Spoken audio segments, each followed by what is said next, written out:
Sitting here with the man of the hour for the second time in less than a year since we last saw one another. You have become arguably the most heavily recruited athlete in the country. Talking about Washington, D.C. Archbishop Carroll athlete, Nyckoles Harbor. Nick, how you doing? I'm doing good. Thank you for coming to interview me.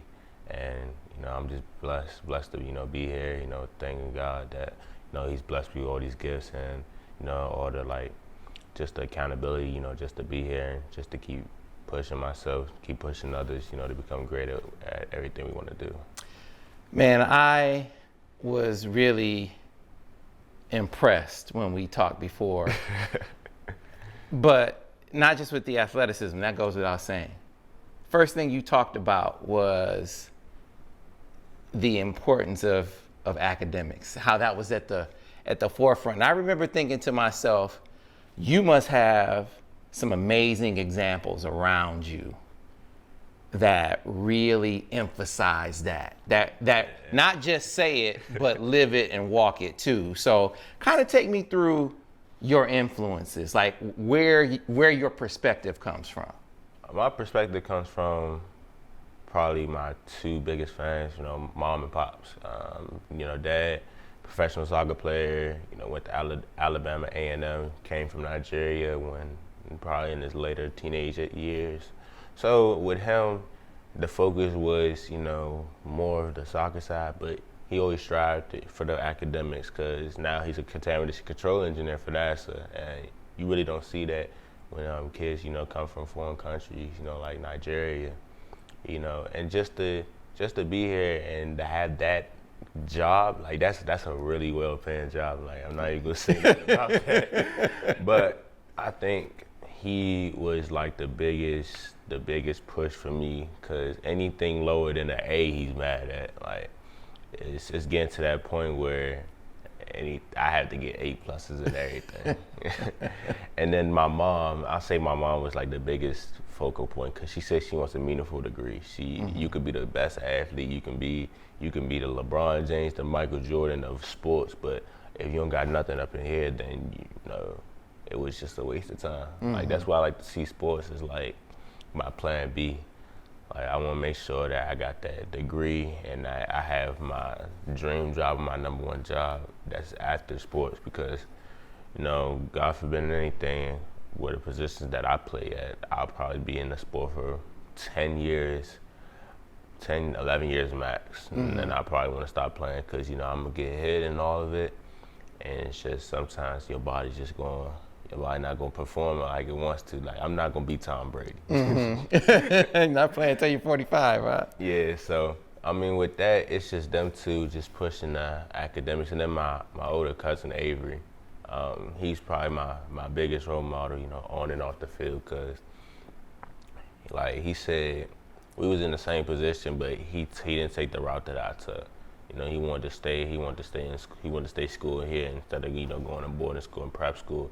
And then that really now he looks back on it, he says it messing him up and say he should have did it because, he was just, at that time, young and dumb. So I like to take part, for him, just making sure that anything he tells me that I do. Accountability is an interesting thing. Kids are kids because their parents and authority figures hold them accountable, right? Yeah. It feels like, at least when it comes to the academic piece, that accountability is internal. Yeah. That you hold yourself accountable as much as your dad is on you for a B or anything less than an A+. It feels like you're hard on yourself like that. Yeah, I'm definitely hard on myself because I want to be the best at everything. I want to be the smartest in the class. I want to be the best athlete on the field. I want to be the best man in the community, the best speaker. I want to always strive to be the best of myself, and I know if I put in 100% every time, and then whatever happens, I'll feel right at the end of the day with it. And at that point, with the grades that I have, I'm able to go anywhere in the world, really anywhere in the world, because having a 4.0 and a higher GPA than that, it really gets you all over the place. It gets you to the Ivy Leagues. And that's probably one of my biggest accomplishments, you know, getting offers, you know, getting scholarships from all the Ivy League schools. A lot of people like to say I got probably like 50 offers from D1s, but it's probably like 60. Because once you count all the Ivy League schools and stuff, and I think that's the best thing for me and my parents to see that, you know, I made it to that point where Ivy Leagues, you know, want me to. Do you sense that, you know, a lot of people, when they're on teams, they look up to the athleticism, the athletic feats. Do your teammates kind of, I mean, of course they follow your lead on the field. Do they follow your lead in the classroom too? I mean, do you set that bar for them in that arena as well? Yeah, definitely. My coach likes to push, you know, grades. And I like to push grades too because I want to see all my teammates play on the field. And I got to make sure that, you know, their accountability in the classroom is as good as it is on the field, because everybody can be a great athlete on the field, but if you don't got the grades, you're basically invisible to coaches. Like you could probably be limb biased. I say that, and then you know, probably could have been greater than Michael Jordan, but if you have like say a 1.8, coaches don't even want to look at you. You know, you could be all that and everything, but if you don't got it, and then that's why I like to strive. Not even for the older kids, it's for the kids that's coming up. Like I like to tell every kid that I see, one thing is to make sure that your grades are always above at least a 3. You don't even have to be a 4.0. A 3.5 or higher will get you into majority any D1 school that you can, you know, possibly be in, because that's that good threshold. Because I mean, once you get into that, that's distinguished honors, you know, principals award, you know, that's National Honor Society, you know, acceptancy, with all that, and like it's fun. It's fun to not have to worry at the end of the quarter that you know. Like you have ever been in that position, right? Have you ever had to worry about? I don't know. I never had to worry about it. It's probably me. I probably had to worry about my teachers not putting my grades right. But that's probably the worst I've stressed, because like they ain't put, like sometimes my teachers are slow putting the grades, and my mom gets on me talking about, so why is the grades not? I'm like, So I mean, I know you're competitive. You're hyper competitive. How does that manifest in the classroom? I mean, are you looking to see who got the highest score on the test? I'm trying to beat the girls. The girls are smart ones. I'm trying to beat them. So, no, you beat the girls. So that's real. Yeah, so I'm really competitive in the classroom. Tests, questions, writing, anything basically. Like I want to get down and at it. Okay, all right. So sounds like the competitive side of you came out in the classroom before it came out on any field. Is that fair to say? Yes, sir. All right, but what was your first field? Because your dad said you tried your hand at soccer for a minute. Oh Lord. I didn't. Yeah, soccer ain't my sport. That's it. You know, I'm American. I'll just leave it at that. But I tried soccer, didn't work. Tried basketball. I was actually pretty good in basketball. I just didn't like to pass the ball, so. You know, and that's crazy for you to say, because one of the things that stuck out to me when I came to watch you play is you are not a me guy. Yeah. And so here's what I mean by that. Clearly, and this is not to disparage anyone else, you're the best athlete on the football field, period. A lot of guys who are the best athlete on the football field, when they don't get the ball, it's a problem. Yeah. Why am I not getting the ball, right? The game I was at, I mean, I think the running back might have got 25, 30 carries. And you guys blew them out, won the game going away. I think you had maybe 5 targets in the game. You had a handful of tackles. You had a couple catches, blocked a punt. But it wasn't one of those games where you had 200 yards receiving and 5 touchdowns. Yeah. And that didn't seem to be a problem for you. No, I personally don't care. I see myself, you know, being like, just thinking I want to be the greatest athlete to ever, you know, live. And then somebody's going to want to surpass me. And, you know, football, I want to be the greatest player that ever played the game. So I'm going to get there one day. But I'm never going to stress, because stress so you don't want the ball, because you see that now, it's not going to end well. You know, you want everybody to feed into you, because like once you see that, like your quarterback, your coaches, your offensive linemen, you know, everybody, like your offensive linemen, you know, you hyping them up. You want them to go have fun. Right. So then they could block for the quarterback, and I'm like, I tell my quarterback all the time, I say, I don't have to be your number one option, but I'll be there when you need me. And you know, that game he didn't need me. You know, later going on into the season, you see my targets and my catches, my receiving yards and touchdowns went up, because you know these are more games where my presence is needed. Like, you know, I'm Big Play Harbor, so that's why I want to be there for. The big plays, you know, the big moments. You know, throw me the ball and give me the ball, but I'm never going to ever like physically tell my coaches and stuff. I'm just going to, you know, sneak it over like, Ty, I see this is that, and I'm gonna be open. I told him that one time where I ran the wrong route, and cause I'll tell you, it's in the Roosevelt game championship where we won our first ring. It was, I think, 7:57, so or 5:50, 5:70. I don't know. I forgot the play. But I was supposed to have an out. It was supposed to be an out, a fly, 5:95, an out, a fly, and an out. I ran a post. And I ran this because it's one-on-one safety, middle field's open, and I said, Ty, once you get out your break, immediately throw it. You know, he said, all right, I got you. I said, watch, I'm gonna be open. It was open. Like, I like to see it from a standpoint where I don't need the ball all the time to make my presence felt. And a lot of coaches tell me that too. You don't gotta make the play all the time, but if you know you do your job, then they definitely gonna see it. And then, you know, I'll make a play every now and then. Like with the block punt, I made a play there. That was the play I needed. I don't need the ball 24/7. I got you. All right. So when we talked back in the fall, you were very much on the Kyle Pitts, Megatron. You were very much in that mode. Like, that's probably what I'm gonna be. Yeah. I'm probably gonna be, you know, a matchup nightmare as a pass catcher.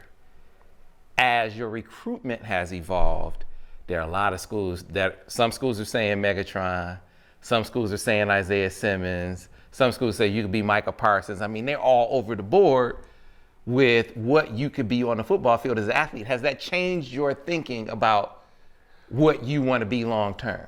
Nah. I mean, most likely with track and field and stuff, I'll probably go to the offensive side. But, you know, we'll see. We'll see when that moment has to happen. Still got a year of high school left. So let's enjoy both sides. But, you know, I'm curious about that balance because, man, I'm a track neophyte. I follow the sport and know some of the names, but don't know the science behind it. So I got into a debate with a guy recently saying that, hey, Nick Harper's going to run sub 10. I think Nick Harper's going to be an Olympian. I think Nick Harper has a chance to be Usain Bolt. This is our conversation. He said, I don't know. You know, I'm in track, and I've just never seen a guy that big be able to run that fast. I mean, 10.2 is impressive, but I don't see a guy that's 240 pounds being able to run that fast. So here's the question for you. Does that play into your long-term thinking as far as what position you play?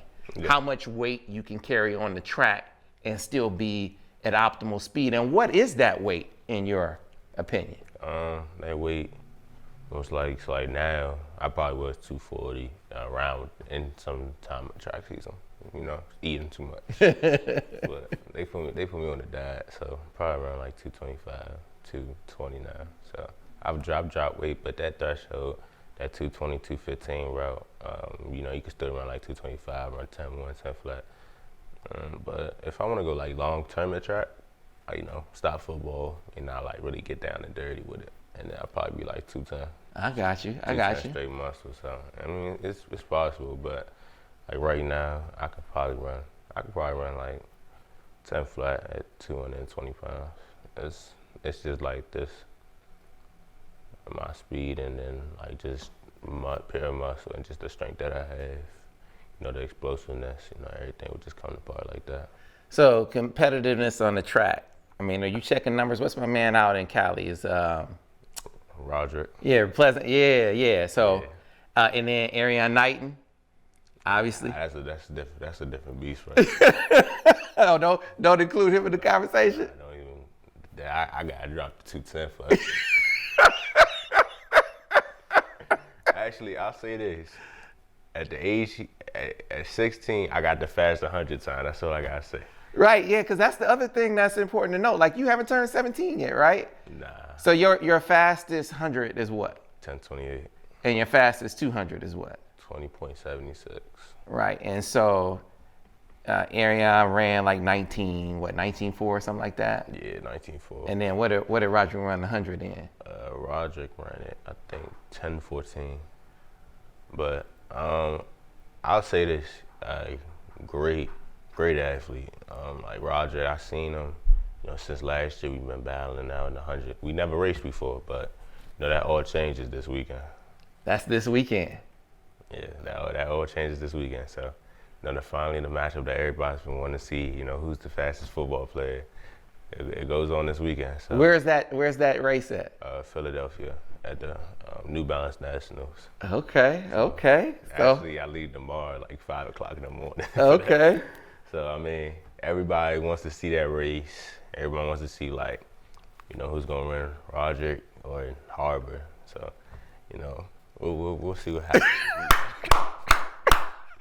But it sounds that gets your juices flowing, though, right? Yeah, it really gets my juices flowing because I'm a type of person where I run up to the competition. I don't run up to the competition, but big crowd, big stage, everything's on the line. Like my best is gonna come out.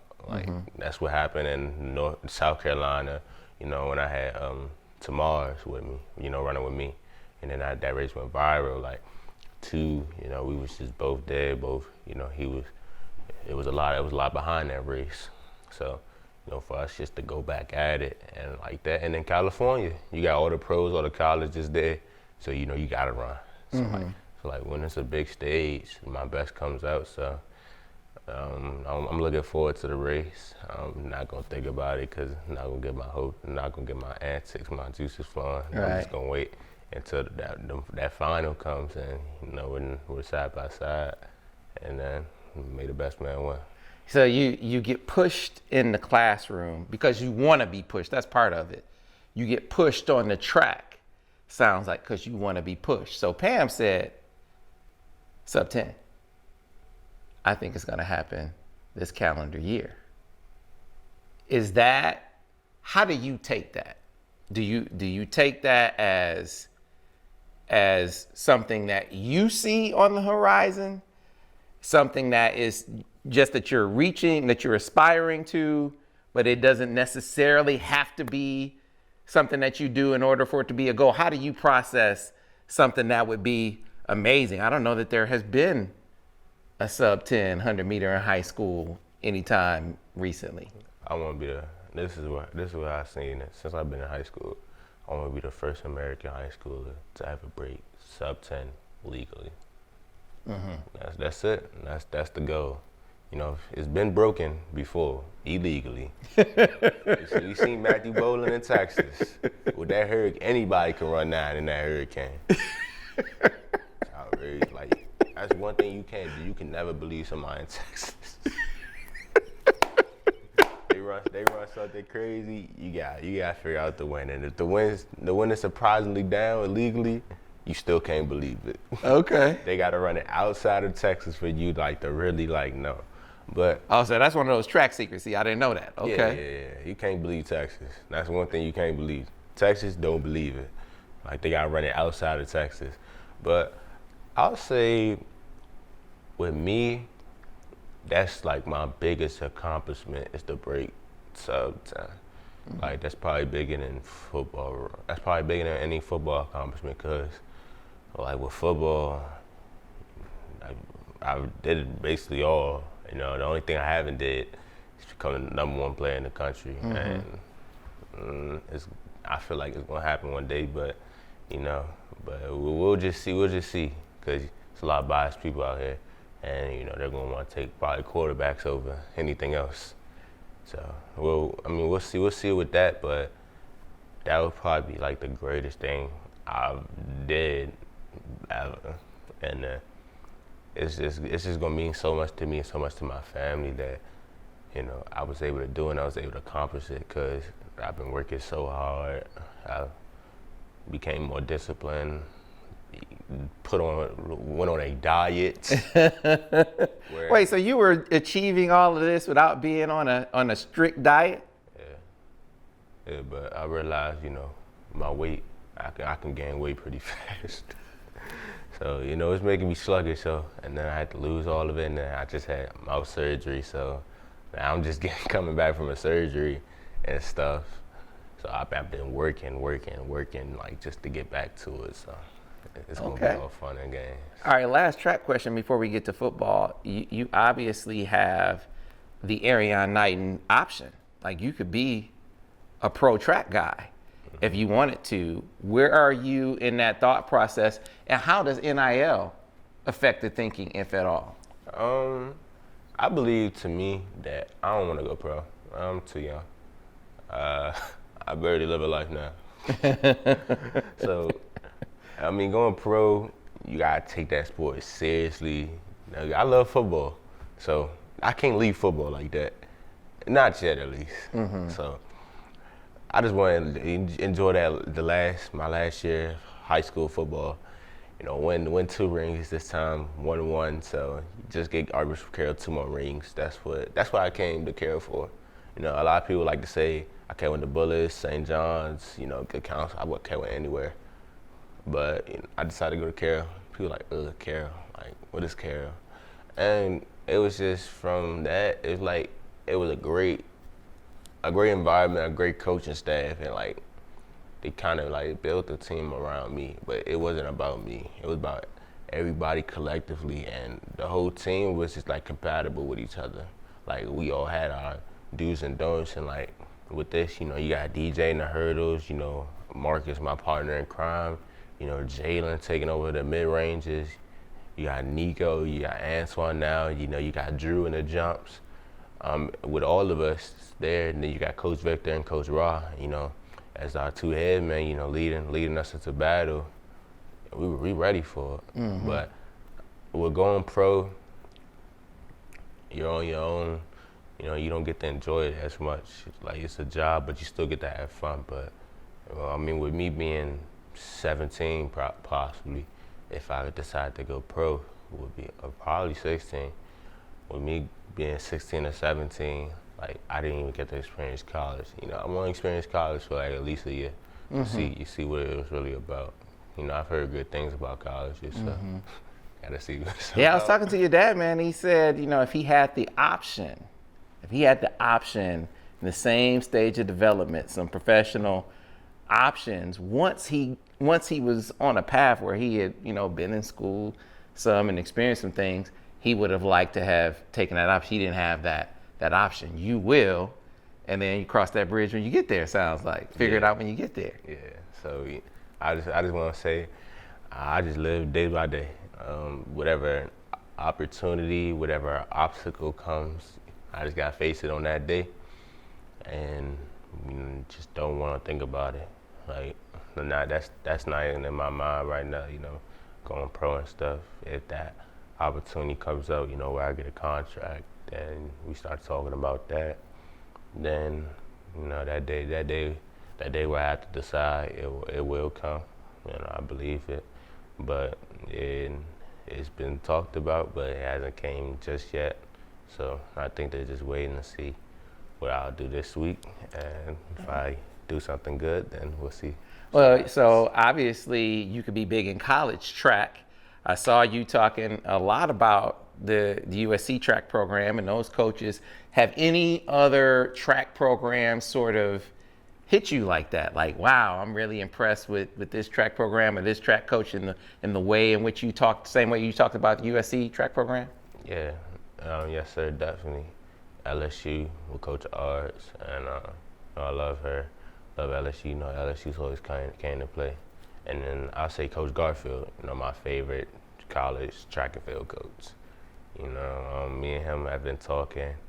He's at Maryland right now, and that's why that's a big part why I'm considering Maryland, is because it ain't not even about football. Football is fine, but you know, that track standpoint, where I got a coach that I really trust.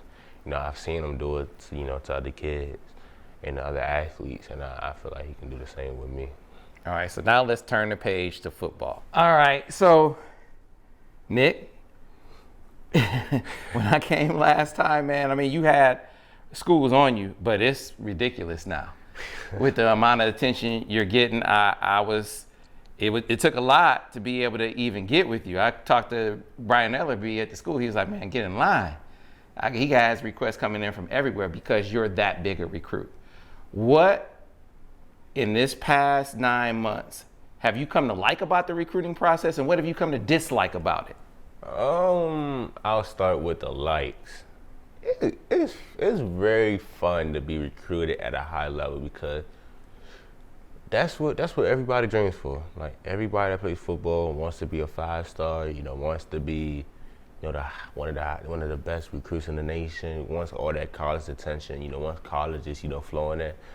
But I think it's just, the best part about it, my parents don't got to pay for school. Right? Right. They get to spend their money on something else, and it's probably the one thing that everybody wants, in America. It's for their parents not to pay for school. You just go getting that free money out there, and I took the opportunity because, you see a lot of stories where, they came from, a place of not that good. You came from the projects and stuff. I ain't come from that, but I got the same drive and motivation as anybody. Basically anybody. Like, it's no. I say it doesn't matter where you come from. It's like, how bad do you want it? You can be from anywhere, and like, if you want it that bad, you're gonna go get it no matter the circumstances. So I just went to go get it because I want it bad. I got goals and aspirations, that are just in reach, for me, because I've seen it.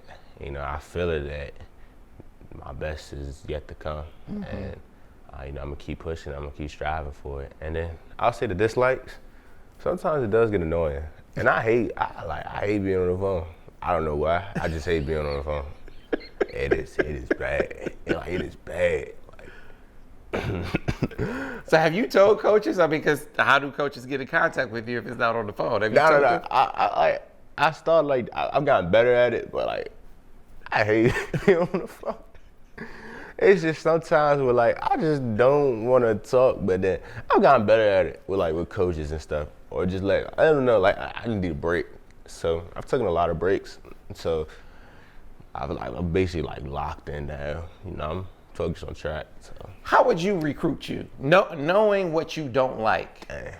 How would you do it? How would you go about it? Because I know there are probably some coaches like, man, he's not responding to me. Does he like me? Right? I'll say just don't blow up my phone. See that it's not even that, but just look at what's going on. Look at what time of the season is at, because now it's national, so I'm not even worried about football. I'm not even worried about football recruitment. I don't care about it right now. After nationals, I'll be more tuned into it because it's football season. Right. Football is football, and track is track. Right. So right now, I probably won't respond. I'll probably respond a little bit, but I'm not worried about football. Football is the last thing on my mind right now. I'm worried about, racing Roderick at this point. Right. Oh, so was that part of why, when you came out your top 7, is that your final 7? How should we interpret that? Yeah, that's final 7. Final 7. So was part of that sort of getting some of that noise out of there? If you're only hearing from 7 schools, you only have to tell 7 coaches, don't contact me right now. It can make your life a lot easier than when it's 50 schools still trying to talk to you. Yeah, it still don't work though, but. Hey, well, maybe they'll see this and they'll realize, man. I do want to talk a little bit about each school real quick. Maryland, that's the home school. You mentioned Coach Garfield, track coach over there, but what about that football program? I know you've gotten pretty cool with Coach Locks over there, so what do you think about the Terps? The Terps is just like Carroll, big underdogs. A lot of people say, well, why you considering Maryland? Same reason why they were saying why I consider Carroll. where, you know, like Bullets, you know, IMG, you got the Michigans, the USCs, the Alabamas. It's a good program. Like, it's a really good program. It's on the up and coming. Like, they're having a better and better and a better season, you know, as we progress and as we, you know, we go. And you can just see them getting better. Now they just need the DMV to help them out. Like, I'll say the DMV is probably can stand part with Texas, California, and Florida with talent. And if they want to try, we can make something happen. But I'll say with that, really, it's just like cool to be not even a hometown hero, but just like just put on for your city, put on for your state, and that's like really what I see at Maryland. It's like Carroll, you know, they got the same thing. Like Carroll wasn't good, and then once I came, it went up. And like if I go there, you know, at that point in time, we want to compete for a national championship. So that's like the vision that Coach Locks has for me. That's the vision I have for him. Where did Miami? Tell me about Miami and where they came from. Oh, I love Coach Cristobal when he was at Oregon. I just don't like Oregon. I appreciate the candor, young fella. I appreciate the candor. So when he went to Miami, that was like a school. I imagine you liked Miami before Coach Cristobal? All right, let me like restate that. Okay. I like the school Oregon. I don't like Oregon itself. I got you. Yeah, it is nothing to do out there besides woods, hiking, and fresh air. You got Nike? I mean, you got Nike. You can't do nothing with Nike. You can only wear Nike. You got nature trails, the outdoors. And I want to be outdoors all the time. You a city guy? Yeah, I like to be near the city. I mean, I don't have to be. I can probably be like 20 minutes away. Anything more than that, there ain't no city in Eugene, Oregon. I got you. But Miami is Miami, and then Coach Cristobal is there. So what about the Canes? Oh, the Canes, probably I would say like once he got there, once the new staff got there, the hardest people that was recruiting me, and I like it. Like they put their blood, sweat, and tears into this recruitment, and you know it's paid off. So when you say they recruit you the hardest, what does that mean with you? Because don't blow up your phone. You just said that. So how does someone recruit you hard in a way that don't turn you off? They came at me with Ed Reed, Jason Taylor. They came at me with people I looked up to. Like Ed Reed was probably my favorite player, and like when I got on the phone with him, I was like starstruck. I'm like, it's Ed Reed, man. Like I seen you play on TV. I played with you on Madden. And now you on the phone with me. I got his phone number. Like, I watched Ed Reed in the Super Bowl, and now I got his phone number. It's just mind-boggling. Like, and then with that, it's just that, like, my parents really liked them. So like, my parents liked them, and I liked them too. So that was one thing that I like to say about them. So USC, but I'm talking about South Carolina USC. South Carolina. So where did South Carolina, where the Gamecocks come from? Gamecocks been my favorite school for a minute. Like I'll say, ever since I went there last year, like the first man I saw was Coach Shane Beamer. I'm like, it's like this, you know, this middle-aged white man. I'm like, who this? I thought it was one of his assistants. Coach Rob told me, no, that's the head coach. Huh? He's like standing, so like. This is the building. He's just standing here. Like, it's him by himself, just outside waiting for us to pull up. And I said, like, first person I saw from the Gamecocks was him. Fell in love with it right there. I'm like. So before any assistants, before any recruiting staffers. It was the head coach. The head coach was out there waiting for you. Yeah, and you don't see that. You don't see that. And that's the part where it surprised me, because, like, that must show me that I'm, like, really special to them, that I see the head coach before anybody else, because you know, normally you got to go through everything, then you meet with the head coach. Right. But, I mean, just seeing him first was just like wow, it's amazing. UGA, the national champs, the Bulldogs. Yeah, I mean, everybody sees what UGA did, you know, putting that spanking on Alabama. You know, liked it, but I think it's like the relationship that my dad has with the coach, and like it's just amazing. With Kirby Smart? Yeah, Curry, he likes Kirby Smart. I like Kirby Smart, Coach Chad, and then like it's just amazing like the relationship that I built with the position coach, and like I love him. Like that's one of my favorite coaches. So I think with that I could get along with him. And then when Coach Smart, they won the national championship. I think a day after that he was at my school. Like, shouldn't you be off seeing Arch Manning or something? And he's like, nah, he said, he wants to see one of the best defensive recruits in the country. I'm like, nah, I was glad to see him that day. And I was just coming from a test too, so definitely brightened up my mood. I was mad I had a test that day because the teacher just surprised me with it. Did you get an A on the test? Yeah. Oh, of course. Why ask? LSU, that was one of the schools you mentioned with their track program too. So what about the Tigers? Coach Jamar Kane. For him, me and him just building a relationship in Oklahoma. To him become my track coach, Coach Victor's favorite coach. Like, loves Coach Kane. I think that's the only coach he really knows. So I mean, with him going to places, and then him finally settling at LSU, and then with Coach Arch too, it was just like a perfect fit.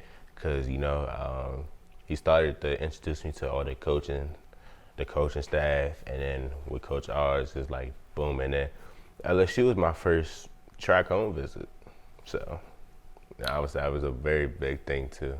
Okay, and then I've seen you rave about your USC experience from the track program. Obviously, it's a lot of buzz out there with Coach Riley being out there now. So what about the Trojans?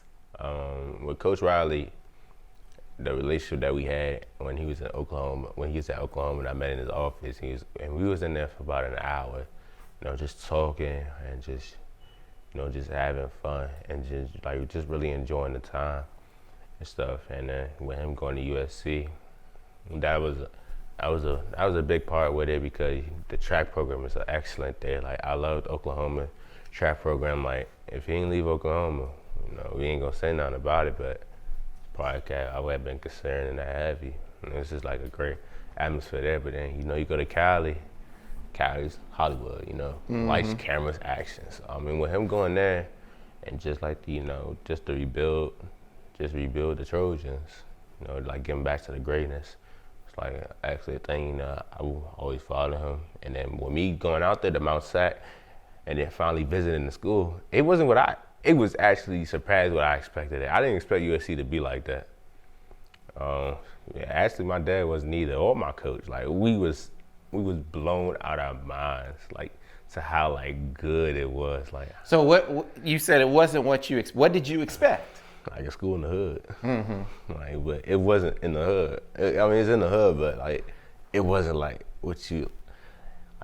Like anybody could just walk in type stuff, like feel like you want to be safe, but it's not like that. It's just a school that's just surrounded by the hood. And I'm like, I thought it was gonna be totally different, and then it just like blew my mind to to a very good extent. So with that, and then with Coach Manning and stuff, it was a great fit. Oh, so Pretty Boy Roy is recruiting you? Oh, of course.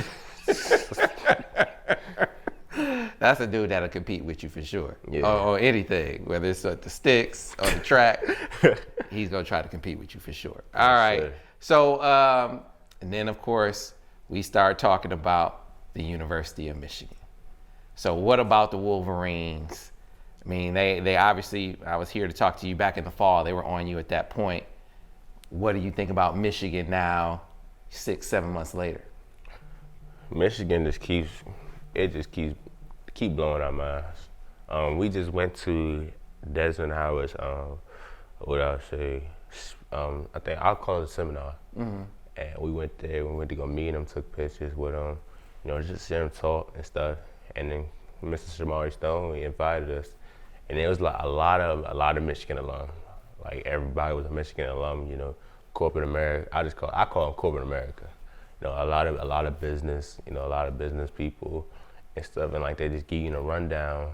Everybody has a different variety of a job. It's like they give you a rundown how their experience was at Michigan, and then it's like every time you feel like Michigan, like it backs down, it comes right back. It comes right back at you. So I'm like, it's really, and then especially with Coach Pam, like Coach Pam really has had me on Michigan since I was like 8 years old. So Pam says, I talk about, I love Michigan. I say I love Michigan, but I don't tell Nick to go to Michigan. Like, how is she when it comes to Michigan? She sneaky with it.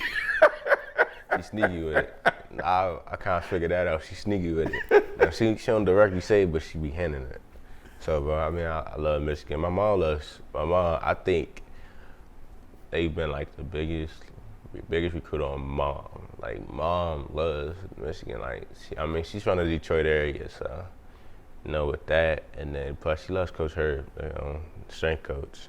No, she says if I commit there, could we take him home for a week? And he comes to Carroll for a week. They say, yeah. So, you know, that's one thing. That's one thing about it. But, you know, they just recruited the whole family and me. So that was one big part about it. So what about Coach Bellamy? It's my man. It's my man. So, man, I love Coach. I say this about him, really cool guy, you know, fun-loving. You know, he's really about his job.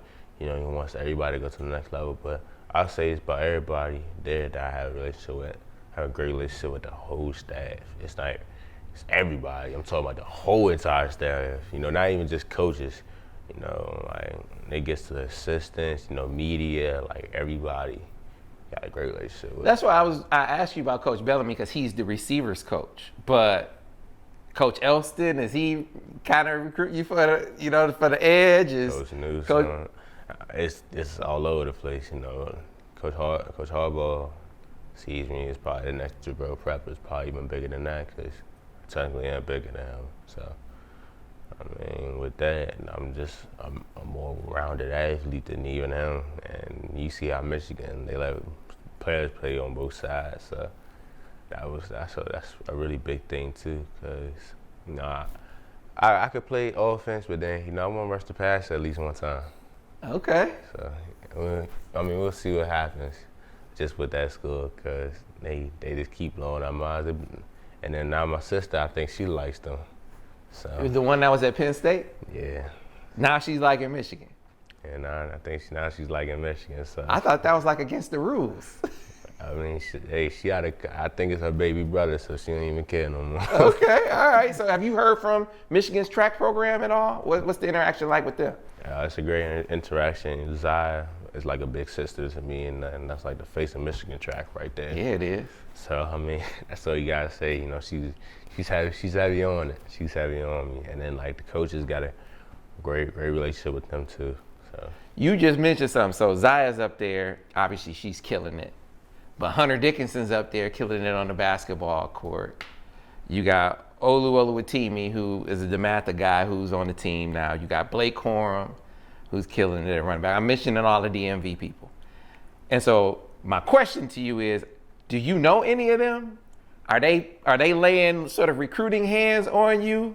Are they trying to, continue that DMV flavor up there? Yeah, so I'm the next big DMV athlete to lead the area. I mean, I only say lead the area, but the next DMV athlete to leave high school. So, I mean, you see a lot of them go to Michigan. You see a lot of them go down south, but and it's like they're all faces of the program. Like Hunter's the face of basketball, Zai's the face of track. You know, Blake, is gonna be a start running back this year. So, with everybody there, you got big faces and Michigan athletics, trying to recruit me there. So it's a big thing too. You've been there once. What did you think of that visit? Loved it. Couldn't wait to go back. I mean, I wasn't even supposed to go. That's just like, they told me, let's get a flight there. Let's go. Because my teammate, David Wilmington, he was going on as official. So I just said, I'll come with you. So I brought my plane tickets and stuff. We flew out there. And it's actually good for us to fly out there, to see it firsthand. Yeah, I wonder if they, if that was part of them making the cut with you. So let's wrap it up here. Let's fast forward past nationals in track. You getting back on the recruiting side of things, football-wise. You go see the schools. When you get ready to make your decision, Nick, what are going to be those big factors that sort of say, because you love every school, you love all the coaching staffs. Sounds like you have connections with the track programs. How are you going to separate the wheat from the chaff, as they say, when push comes to shove? When push comes to shove, I think the biggest thing will be who can provide me with the best life plan. Yeah, who can provide me with the best life plan?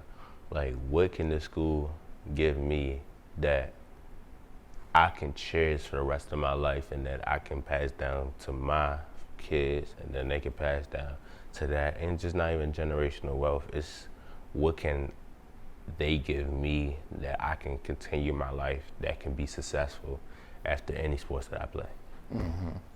And so, timeline for coming to that choice. Are you going to be one of those guys that waits all the way until signing day to make the call? Yeah, I'm going to give people a little wait. So I'm definitely going to decide probably around signing day. So it's no time soon. Got to get through a football season first. So. Right. Is NIL going to, what do you think about, I asked that before, we didn't really get into it. Is NIL going to play a role in that? What do you think about name, image, likeness, and the opportunities that come with?